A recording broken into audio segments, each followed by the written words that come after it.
pads on. And the poor boy, everyone was watching. He was speechless. Prabhupada was very heavy. He said, "Where is your neck beads?" He said, "Who is the rascal who recommended you?" So we were all as afraid as he was. And then someone put the neck beads on him. And then Prabhupada smiled and said, "Yes, come." And Prabhupada had a big smile, and he gave him the beads.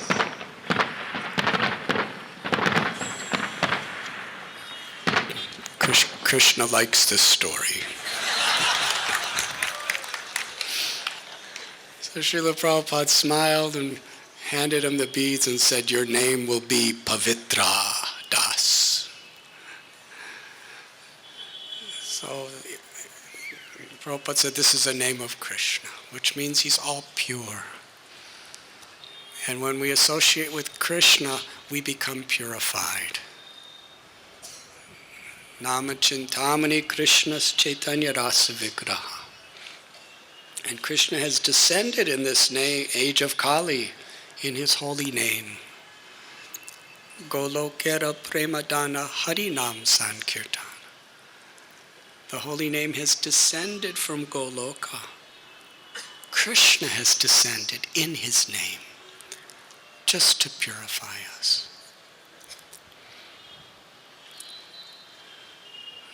But you see, although our life can be to some extent transformed by hearing the names. But when the devotees,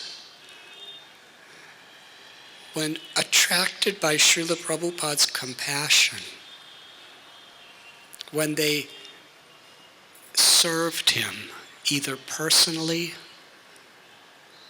when I mean personally, I mean physically, or if they served them personally by serving his instructions, or served him personally by serving his mission,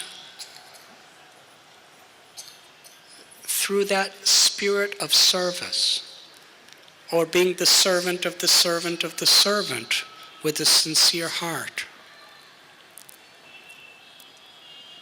it actually makes our heart receptive for the holy names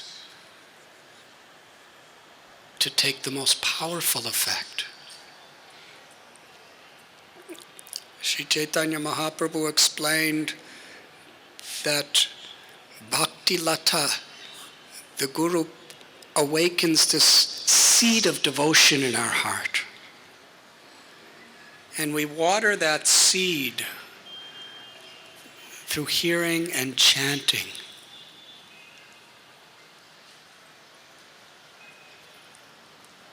Service to Guru, service to Vaishnavas is like fertilizing the field of the heart to make the watering process most effective.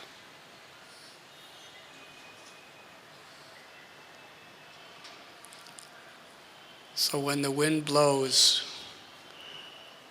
we could remember Krishna. Krishna tells of purifiers, I am the wind. And any time we feel the wind, we could remember how Krishna purifies us, through giving us a chance to serve the devotees, through giving us a chance to chant the holy names of the Lord, through giving us a chance to share this blessing that Prabhupada gave the world with others.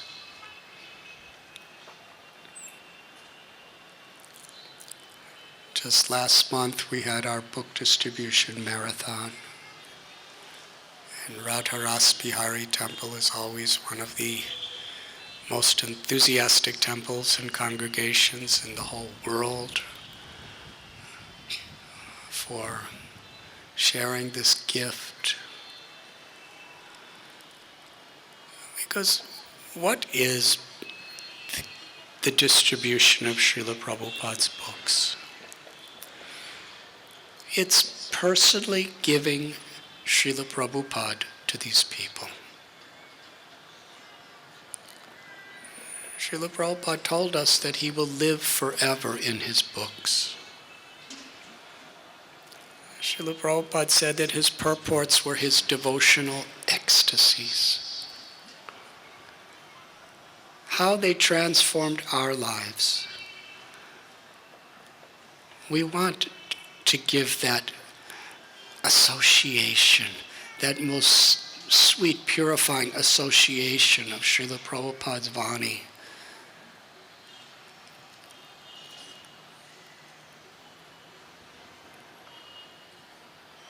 In receiving, people are divinely blessed. And in giving, we are divinely blessed. I congratulate you for your incredible good fortune.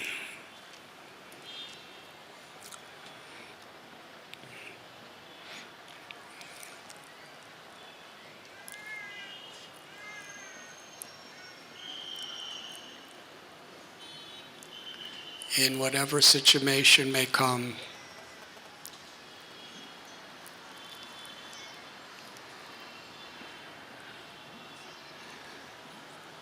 it is an opportunity to remember Krishna and become purified.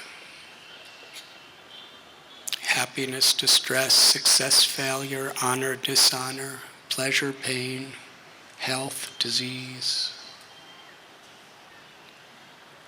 This is what Srila Prabhupada has given us. The opportunity to grow, to become purified, and to be happy in all situations of life. Thank you very much. Hare Krishna.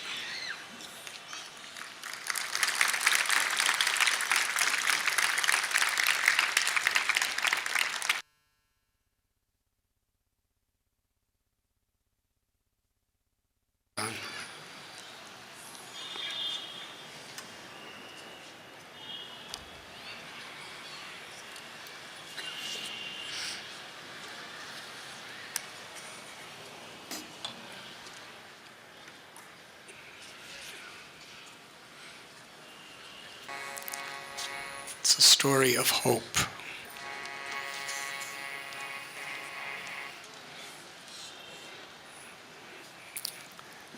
Just last month, I was invited by the Young President's Organization to Bahrain. Do all of you know what Bahrain is? I didn't know till I got there. But it's an Arabian country in the Middle East. It's a little island, and by land you have to go through Saudi Arabia to get to it.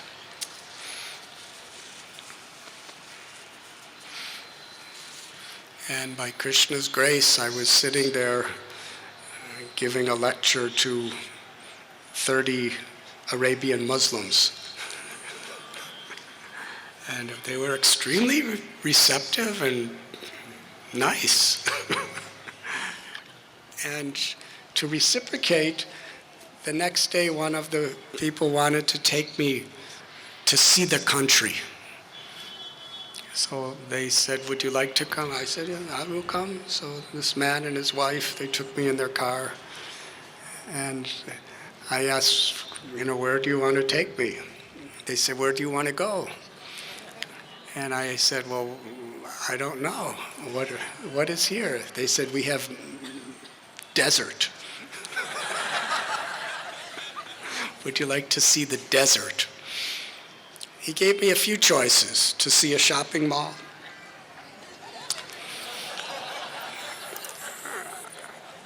I never liked shopping malls, to see the Saudi Arabian border, or to see the desert. And then they said, oh, but the best place in the desert is the tree of life. How many of you have seen the Tree of Life? Please raise your hands. Some people have gone there. So I said, it sounds interesting. Tell me about the Tree of Life. They told me that it's in this desert. Nothing for miles and miles grows except this one tree. And nobody knows how this tree keeps growing. So I was very happy. I said, yes, let us go to the Tree of Life. Now these people, they were born and raised in Bahrain. They're Arabian Muslim people, very refined, very accomplished, very highly educated. So they drove into the desert with me, and we got totally lost. And husband and wife are talking, where is this? She's saying this way. He's saying, no, this way. And they're saying, why did you go this way? Why don't you go this way? I told you to go that way. I said, no, you told me to go this way. And I was thinking, this is a universal truth beyond all cultural, religious differences. Some things are always in common. The husbands and wives having differences of opinion. And I'm a Swami sitting, just I wasn't going to interfere. So, we're turning around, we're going in circles, we turn around again, and we're going, and they're looking at, they have their iPhones with their Google Maps, and they're looking it up, and they're looking, and somehow or other, about 45 minutes of just driving around the desert, I just said, there it is.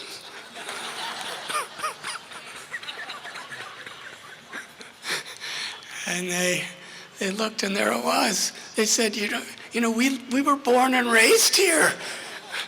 And we've been there so many times, we couldn't find it. How did you find it? I said, because there it is. You said it's the only tree in the desert, and that's the only tree. So anyways, we went to this Tree of Life. And I sat under it and was chanting japa.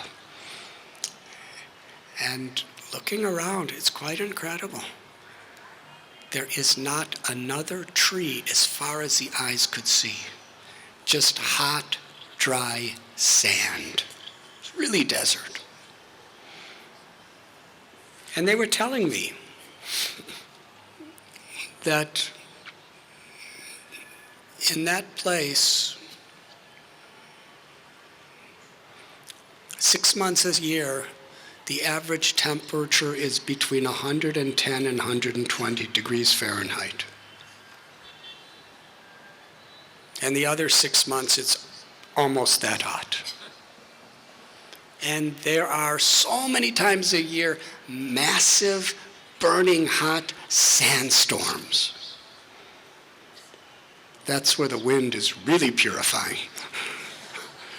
Where massive winds come and all the sand just covers everything. And if you're there, it's not very healthy.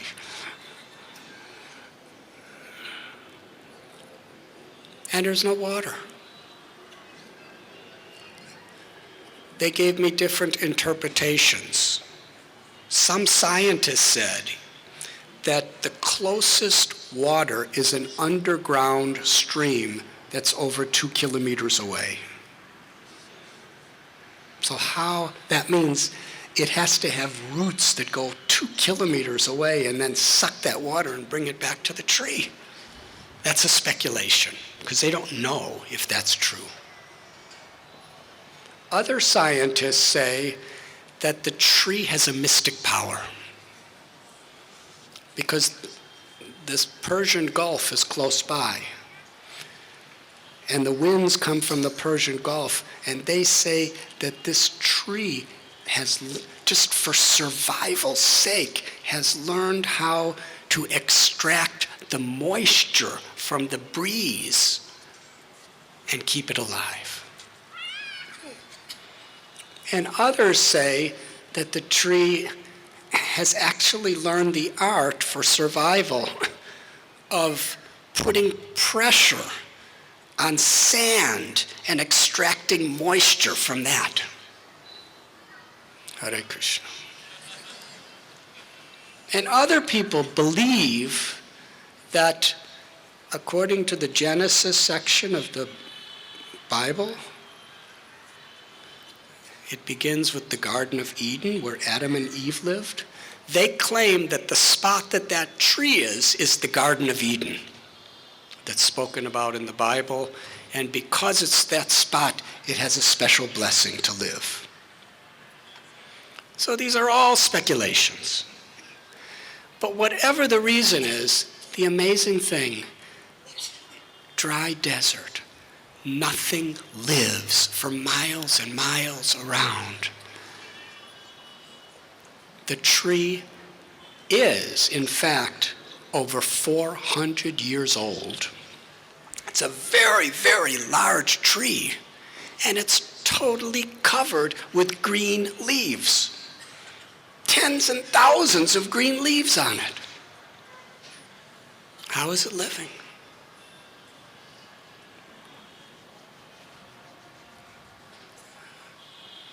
Hare Krishna. It's one of Krishna's messages through nature that in any situation, however difficult, Srila Prabhupada said impossible was a word in a fool's dictionary. In whatever situation we're in, Krishna's grace is always there for us. And we could flourish. When I was there, I was thinking about how a devotee could flourish in any situation, even in this desert of material existence. I was remembering our little Stoka Krishna Prabhu. He was a brahmachari for some years. He's very dear to Bhima Prabhu. And then he got married. And while I was taking care of Bhakti Tirtha Swami Maharaj, or not taking care of him, but I was in his association at Gita Nagari, Bhakti Tirtha Maharaj was leaving this world gradually from cancer. And in the last couple weeks, I get a call from Bombay that Stoka Krishna Prabhu has cancer, the most fast-acting cancer. They said he would die within a month.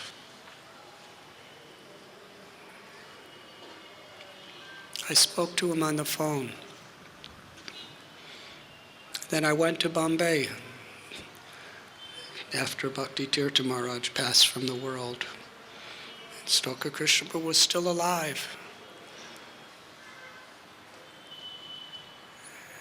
And his wife just had a baby when he was in his last days, and she came with this little baby. And when I went to see him, he was smiling. Such a beautiful smile. His eyes were wide and glistening. He was paralyzed. He couldn't move. And I'll never forget what he told me. Most people would ask, why is this happening to me? A set of questions. Why? Why is Krishna so kind that he allowed me to chant his name so many times in my life? I didn't deserve it. Why did he allow me to distribute Prabhupada's books, so many of his books in my life? I didn't deserve to do that. Why did he allow me to read Prabhupada's books for so many years? And why did he allow me to attend so many Srimad Bhagavatam classes? And why did he allow me to go to so many Mangal Aartis? And why did he allow me to associate with so many beautiful devotees for all these years? I didn't deserve that. I'm totally happy. I received so much in my life and I'm so grateful. I have no regrets.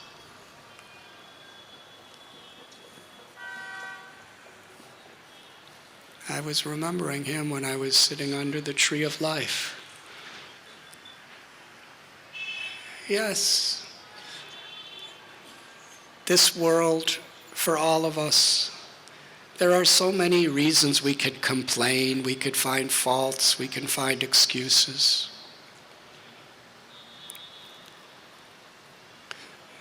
But we'd make no progress doing that.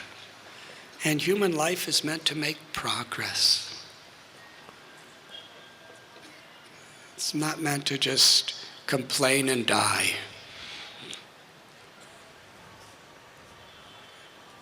Radharani's grace, Krishna's grace is there for everyone, always.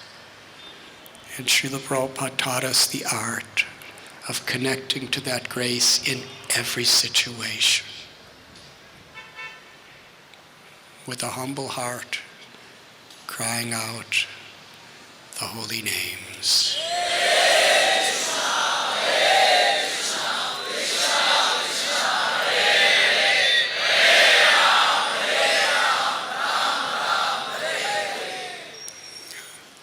Thank you very much again.